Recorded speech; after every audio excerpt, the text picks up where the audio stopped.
Welcome to the Dome Discussions Podcast. Your top source for all things New Orleans Saints. Powered by four voices who live and breathe black and gold. Touchdown! Every hit, every play. Welcome to the NFL.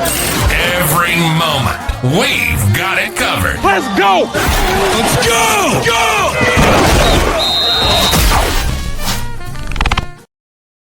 What's going on, Who Dat Nation? Welcome back to another episode of the Dome Discussions Podcast. I'm Nick Jennings, joined by Drew Collins and Caleb Yacarino. And look, the NFL Combine is finally here. It's been a great week getting to hear from the prospects. Today we're going to be talking about a couple of guys that are on our radar for the Saints at pick 8 or maybe even in the later rounds. So I'll kind of jump right into it, let you guys take it away. I'll start with I've been on his hype train for a long time now. He's been my number one prospect in the class since I watched him. He's been my primary target for the Saints since I've watched him again, and that's Ohio State linebacker Sonny Styles. I mean, in just every plausible way, he is the perfect pick for the Saints. At linebacker, the future isn't certain. Demario Davis, who knows what's going on with him right now, but even if he does return, he's got a couple years left. He's not a long-term solution right now. Danny Stutzman, Isaiah Stahlberg, each have shown flashes 100%, but they are not ready to be day one starters. If you roll out those two for the whole season, you're not feeling great about your linebacker room. So picking someone like Styles, who is, in a general sense, about as perfect as a prospect you could be, would be absolutely outstanding, and he showed it at the Combine yesterday. And before I say anything about that, for the NFL Combine, I think it was Trevor Sikkema said, the Combine's a very good indication, but you shouldn't count a prospect's ability twice. For instance, Brennan Thompson, a wide receiver, Mississippi State, he's going to run possibly the NFL record on tomorrow for the 40-yard dash. But you shouldn't put that much, too much stock into that because you've already seen the field. You don't want to count his speed twice in his evaluation. So it's important to do that with every prospect we'll talk about today. But saying that, Sonny Styles still blew everyone away, and he still showcased what he does. 4.46 40-yard dash.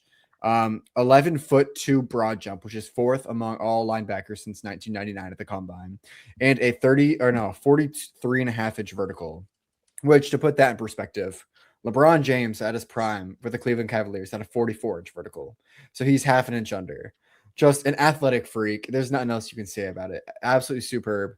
And then his film on the field is so good too. I could dive into it for hours. Defends the run well, doesn't miss tackles, plays the pass well. Everything the Saints haven't been able to do, he does.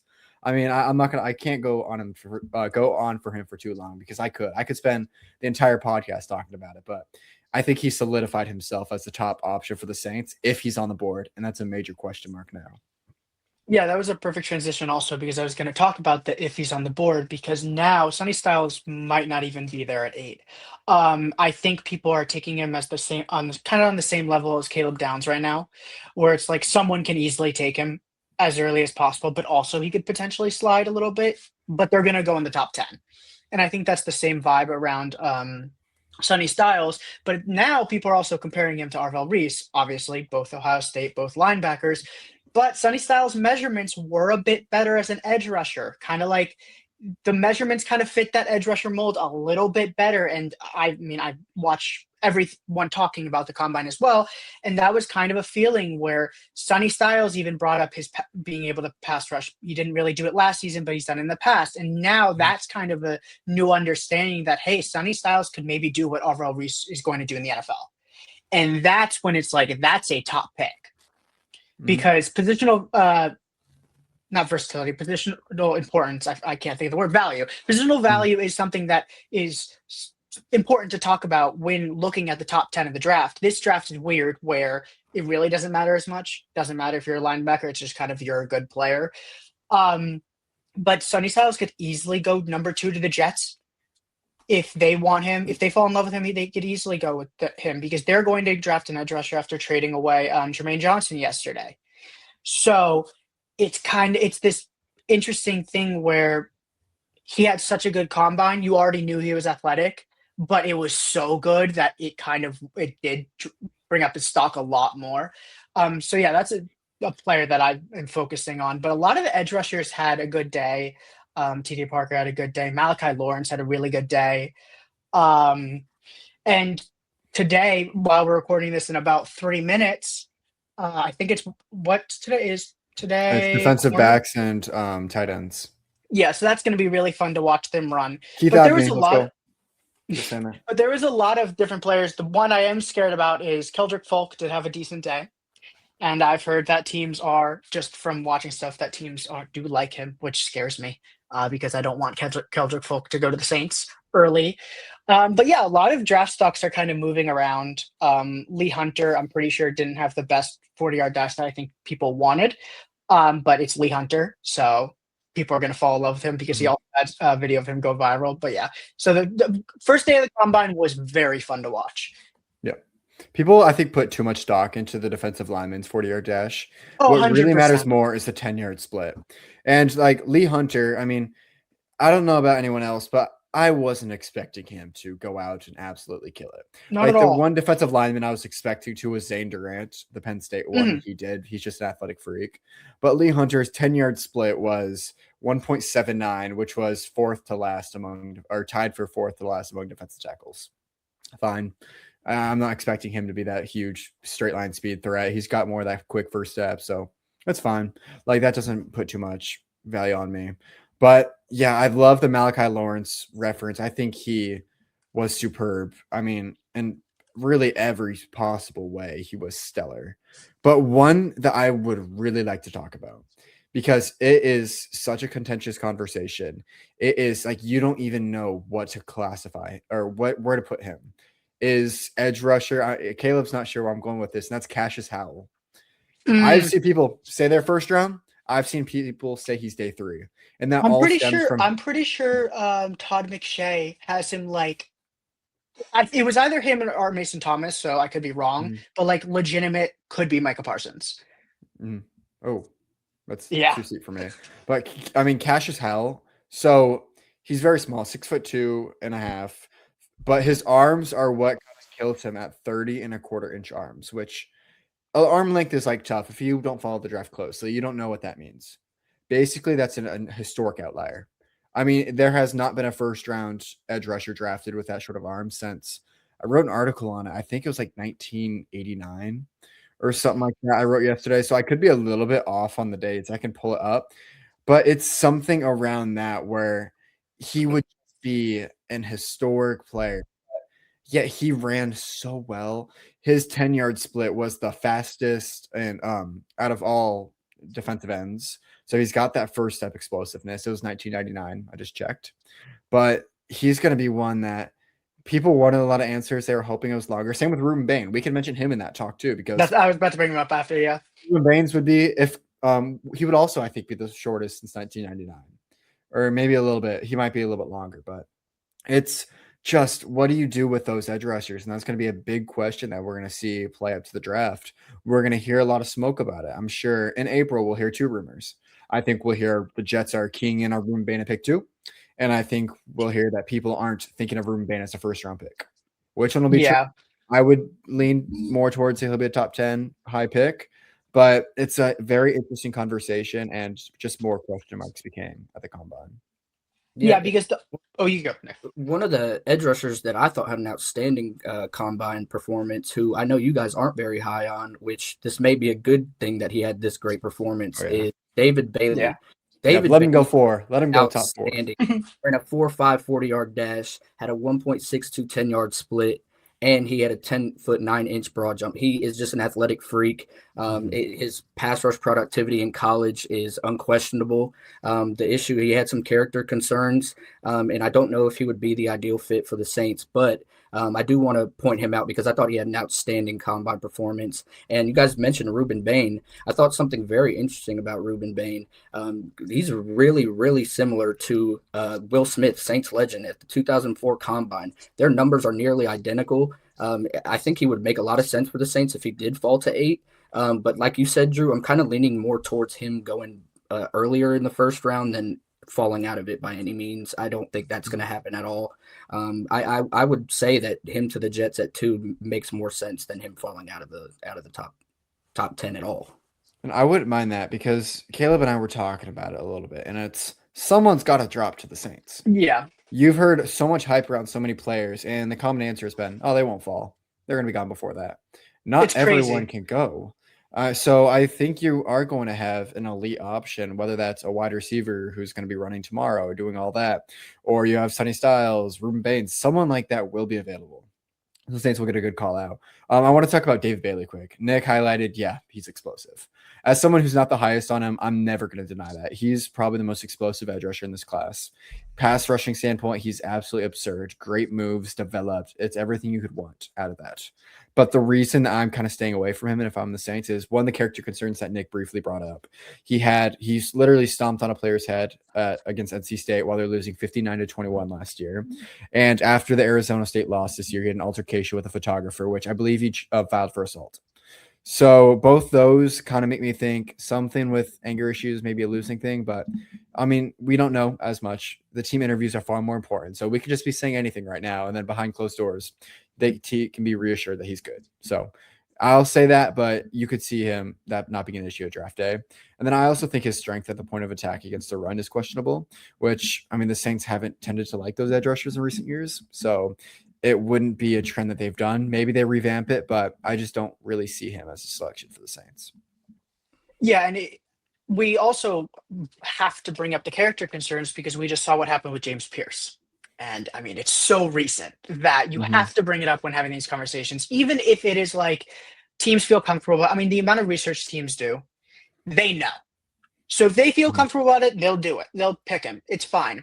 Now, I also, when we were talking about that, Drew, did kind of the mock draft with the first 7 picks. And I had him go, talking about David Bailey, I had him go number 2 to the Jets because I think just with if it wasn't for Sonny Styles, I think his David Bailey's combine performance would have been talked about a lot more, but he just kind of got overshadowed. But I think David Bailey had a really good combine performance. I think he's the most pure. He's the best pure pass rusher in the top 10. And I think that's kind of what the Jets want. They want a disruptor, and they want, after, again, trading Jermaine Johnson, that's who they want. But talking about the prospects falling, that's when Ruben Bain would fall. Because I don't think just looking at the board real quick, I don't think the Titans would draft him because they just traded for Jermaine Johnson. I think an Arvell Reese would make a lot more sense there. And then the only other spot after that would be the Cardinals, or sorry, not the Cardinals, the Commanders. But I also think they might want Sonny Styles instead. But guess what? If they do draft Bain, guess who's available? Sonny Styles and Caleb Downs and Jeremiah Love. Like, that's kind of the thing where it's like, just looking at where the Saints are on the board, you're going to get probably one of Caleb Downs, Jeremiah Love, Ruben Bain, Sonny Styles, and probably Denzel Boston will be there. Denzel Boston and Carnell Tate. Like, those are, like, if the Giants go Jeremiah Love, which apparently has been a rumor now, then you haven't seen that? No, I'm not. Why? You have Tyrone Tracy and Cam Scatterbo. So the Giants completely want to revamp the running back room and have a 1-2 punch with Cam Scatterbo. So can we trade for Tyrone Tracy? Please. Can we trade like a 5th round pick for him? Like, that could be like going after Kenneth Walker. I think they're going to try to get Kenneth Walker. The Giants? Or Jeremiah Love at 5. Okay. But that would also make the defensive players drop and the wide receivers. So that's like someone's going to drop, and we're going to see. And also in the conversation that you brought up, not everyone could be a top 10 pick. And also, not everyone could be a first-round pick. The amount of times I've heard second-round picks of people saying, oh, they're 100% going to go into the first round. I've heard TJ Parker, Lee Hunter, Omar Cooper, Chris Bell, like players that we've had kind of at second-round picks going into the first round, which they can, don't get me wrong. Do you hear that? No. Sorry, there's a very loud car. They could go into the first round, don't get me wrong, but also that means someone in the first round is going to drop to the second round. That could be a Keldrick Folk dropping to the second round, which I'll take Keldrick Folk in the second round. That would be amazing. So, like, this is just kind of how the combine's working right now. So many draft stocks are going to change. We saw the Chargers running back. Oh, Marion Hampton. We saw Marion Hampton fly into the first round Mhm. after his combine performance last year. So anything can happen still. One of the running backs could even fly into early second that we might not be paying attention to right now. The combine's crazy like that, but I think with the performances yesterday, there were definitely some standouts. And Ruben Mhm. Bain's measurement was kind of, and I think it was Nick Underhill that said it. Ruben Bain's measurement doesn't matter because if you already liked him, you knew his arm length was not going to be good in any way, Yep. shape, or form. But if you like him, you draft him. Mhm. And Bain's one of those players that Mike Triplett and Nick Underhill keep bringing up on their podcast as an option at number 8, but also he has to be available. So Mhm. Yeah, I Yeah, mean, I really like a lot what you said. One of the players that I think could fall to the second round that would be very historically in tune with what the Saints like to do is Arizona State cornerback Keith Abney. And yeah, he's my cornerback one. I think he should be a first round pick. I think he could go as high as 18 to the Vikings, maybe even a little bit earlier, but I think he's going to perform. We're filming this right before day 2 on Friday. mhm. So he's going to be performing out there. He's going to undoubtedly run somewhere in the 4.3s. He's going to look really good, really fluid in the drills, and I think he's going to raise his stock. But he's a guy, because of his size, I think he measured in at 5'10". I wouldn't be surprised to see him drop. And the Saints love their second round cornerbacks. So I do think that's a real possibility that they could do. And then one guy we haven't mentioned, but I really want to shout him out, is Jacob Rodriguez. Oh I yeah, mean, I was I gonna. did not respect his game enough, apparently. Like, I did not see a 4.57 40 when I was watching his film. I did not see that whatsoever. I was thinking like 4.6s, maybe that even up to like backpedal drill 4.7. too. Mm-hmm. Mhm. He looked really good, and he Again, answered if a it lot of wasn't the for Sonny questions. Styles, Right. Yeah, we'd be 100%. But so the combine performance on their own can't elevate a player in the draft. What it really does is it makes teams go back and watch their film. They Mhm. say, "Oh, I didn't see that. Let's go and rewatch that, see if we can see it." So I think a lot more teams and a lot more scouts and a lot more of the national media and all the analysts will go back and watch Jacob Rodriguez. And I think they're going to start to see a little bit more athleticism than they did on the first watch. So I Yep. wouldn't be surprised to see him go up for the stock. And he's a guy who could make sense for the Saints on round 3, somewhere around there. He'd make I a think lot of I sense. don't even know if he gets to round 3 at this point. Somewhere, yeah. I mean, we'll see on it, but I think he could be a very interesting option as well. Yeah, and speaking of day 2 picks, I want to mention somebody who Caleb had brought up earlier, and that's Louisville wide receiver Chris Bell. He had recently spoke today, actually.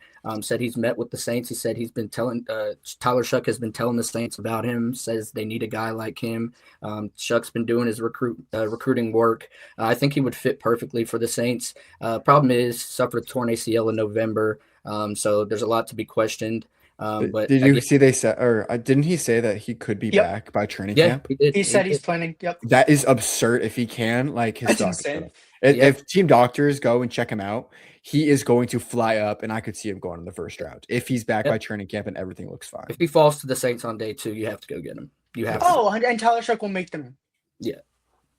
I think I really do think he's the perfect complement to the offense. And again, him and Shuck's chemistry in college was absurd. So if they can bring that over to the Saints, Bell, Vele, Olave, I think that's a pretty solid core right there. And Add especially Lewis Bond on day 3, and you are cooking.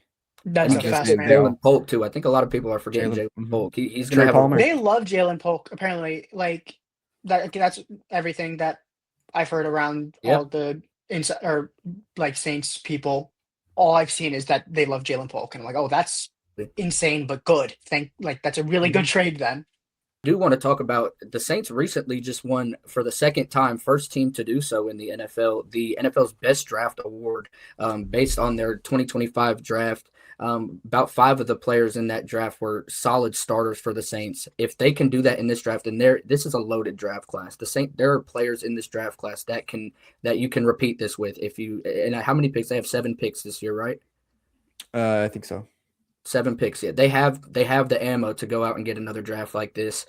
This is going to be a really important draft for the team. But I want to kind of transition that into something else that came out earlier this week, and that's team report cards. The Saints had a drastic change this season. Grades shot all the way up. The food and dining department is one that really stood out to me. Last year, I believe it was one of the bottom in the league as well. In this season, it was a minus. So it's good to see that the Saints are taking feedback. Head coach Kellen Moore received an A minus grade. Brandon Staley received an A grade. And for some reason, special teams coordinator and Phil Galliano received an A minus. So I'm not sure what that's about, but I just think this is really good for the future of the Saints and how they're moving in this rebuild. I think it really shows that the culture has changed. Dennis Allen, that era was really just a dark spot for this team. And right now, it just feels like everything is trending in the right direction. I know many of you Saints fans probably saw the Tyler Shuck and Kellen Moore Microsoft little collab. That was really cool to get some insight into the Saints combine process. I recommend going to check that out. And look, you could see how eager Tyler Shuck was to add some offensive weapons as well. So it's definitely a must watch. What are your guys' thoughts on the report card? Do you believe that this is a step in the right direction for New Orleans? Mm-hmm. I mean, I'm not going to put too much stock into this. I'm not going to say it's like game changing, like Right. the team is so back. But I mean, it's good to see. Like, whenever you have a new coach and a whole new regime, you always worry about some stuff taken back. You're going to 100% see a lot of changes. And that happened with Kellen Moore. And so far, they're very positive. So no matter what viewpoint you have, it's a positive that you can take. You can see that they're improving. The end of the season gone well. The facilities are doing good, starting to build a culture, and it's a great thing. So, yeah. Yeah, the craziest thing to me was the Phil Galliano grade, Yeah. just because from what we saw. But that also followed, and it's actually that's probably the thing I'm putting the most stock in with the report card because Kellen Moore is obviously going to say that his staff members we believe in them and everything, right? But when we actually see a real grade and it's great for a person kind of we all lost hope in, I guess, then that makes me think, okay, maybe it was a personnel, like the players issue. Maybe that was the issue that happened. And that also makes me feel like because Kellen Moore has been talking a lot about how he knows what needs to be fixed on offense and defense. So obviously he knows what needs to be fixed on special teams as well.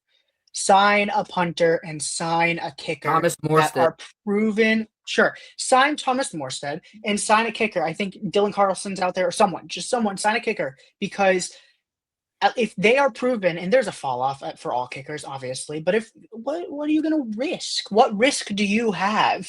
Like if you do believe in your coaches, it's the same thing that Mickey Loomis's thoughts have been with whoever he hires as head coach. I'm going to get anything you want because I believe in you. That's exactly what Kellen Moore needs to do with Phil Galliano. If Phil Galliano wants a new punter and a new kicker, then do it. If he wants the same punter and kicker, then I have a little bit of worries. Well, I'm a true believer, and you have to go into every season with a kicking competition. Yeah.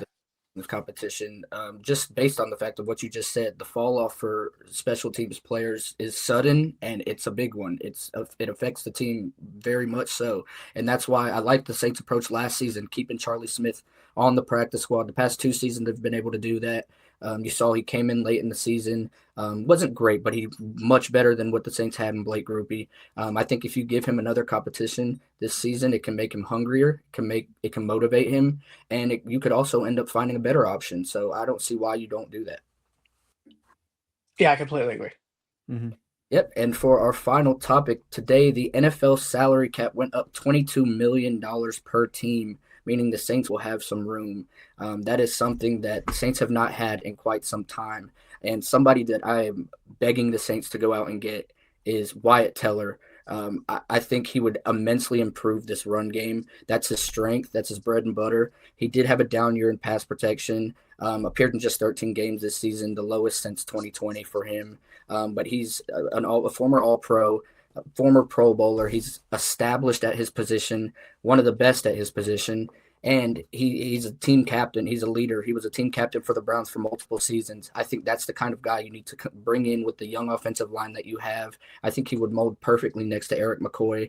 And that at left guard, that's the Saints' biggest weakness right now on the offensive line. Look, as much as we gripe on Cesar Ruiz, he was not bad in pass protection. he does look lost at all times in the run game, but he was not bad in pass protection, and the numbers show that. They prove that. So I think if the Saints can go out and get a guy like Wyatt Teller, David Edwards, plug them in at left guard, I have a lot of hope for this offensive line. Like we've said before, they've got their tackle tandem on lock. Fuaga, Banks, those guys are for sure locks there. Eric McCoy, if he can stay healthy, you can't get better at the center position. You just need to improve the interior of that offensive line. And personally, I think you can do that through free agency rather than the draft. I think you can go out and get some more skill positions in the draft this season and go spend in free agency a little bit while you actually have room to spend. I mean, the salary cap's going to continue rising up so much, but you're never going to complain about a little bit extra money. I think the boost kind of just fully exclaims that the Saints are completely fine on the salary cap now. They've dug themselves out of the thing that they've been in for recent years and will now have a lot of flexibility to do what they want to do. So I completely agree with Nick. I do think getting a guard or something like that is absolute necessary. I'm fine if they don't address receiver. There's enough options in the draft. I like the team, but I just think you have to get a guard. You have to get an offensive lineman. You have to shore that up. So they have a lot of more spending room and they can go out and splurge a little bit. Don't be stingy. Get someone good for Tyler Shuck. You don't want him to get injured again. Yeah, I mean, I completely agree. I think it was about like 2 weeks ago, I saw a post that was after restructures, how much cap space teams can use on signings, and the Saints had like 60 million they could use because they have about 100-something million next season. So might as well push off everything. It doesn't really matter. Extend Chris Olave and sign offensive starters in free agency. As you said, David Edwards, left guard. You don't have to sign a right guard. I would personally sign a right guard because I think eye test wise, I did not like Cesar Ruiz in pass protection, but you could keep Cesar Ruiz and then sign, let's say, Kenneth Walker, sign the top running back, fixed running back. You're set for 5 years. Then wide receiver, get Romeo Doubs. He fits right in. He's going to be wide receiver too. That's fine. Fix the whole offense. Defensively, I would like some focus, obviously. Maybe Jalen Phillips, who is one of the best edge rushers on the market. Just get a 3-4 edge rusher easy. Someone fits the scheme. Like, the Saints have a lot of options in free agency, which is great. And then on the offensive line conversation, as I said, like get David Edwards a left guard and then draft Kalen Rutledge in 3rd round to have a competition with Cesar Ruiz because, again, it's very unstable at both guards positions. It wasn't great. So might as well get competition with that and get a young player that can take over right away. So, Well, not even competition. I mean, you've seen how important Dylan Radins and Lucas Patrick have been yeah, seasons with injuries along the interior of the offensive line. I wasn't pleased with Dylan Radins' performance last season. I think you have to go out and get a depth option like that. The Saints are known for stashing guys like that. Will Clapp has been an option. Shane Lemieux has been an option that just keep coming back as those depth pieces for the offensive line. And I think this is the best free agent class to do that, at least for the last couple of years. There's a lot of guard options out there. Isaac Samolo, I can't pronounce his name, I'm sorry, for the Pittsburgh Steelers and former Philadelphia Eagle, another veteran that has been proven in this league, great pass protector. There's plenty of options for the Saints to go out and get somebody that can protect Tyler Shuck.